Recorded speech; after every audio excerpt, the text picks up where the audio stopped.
بسم اللہ الرحمن الرحیم۔ السلام علیکم دوستو، آج ہم آپ کو رمضان المبارک کے 7ویں روزے کے وظائف بتائیں گے۔ رمضان المبارک کے 7ویں روزے کو فجر کی نماز کے بعد 2 مرتبہ یا کریمو پڑھے اور ظہر کے نماز کے بعد 5واں کلمہ 133 مرتبہ پڑھے۔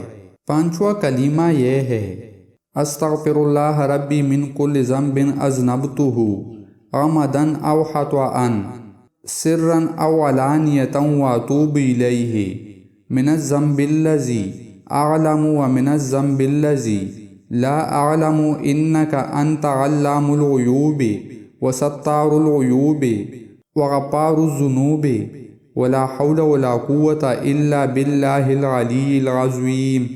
عصر کے نماز کے بعد سورۃ فاتحہ 40 مرتبہ پڑھے اور مغرب کی نماز کے بعد کلمہ سوم 70 مرتبہ پڑھے۔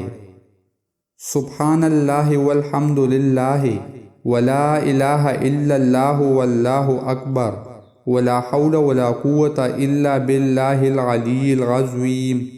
عشاء کی نماز کے بعد صلاۃ التسبیح 4 رکعت نفل 1 مرتبہ پڑھے۔ دوستو، مزید اسلامک ویڈیوز دیکھنے کے لیے ہمارے چینل کو سبسکرائب کریں۔ جزاک اللہ۔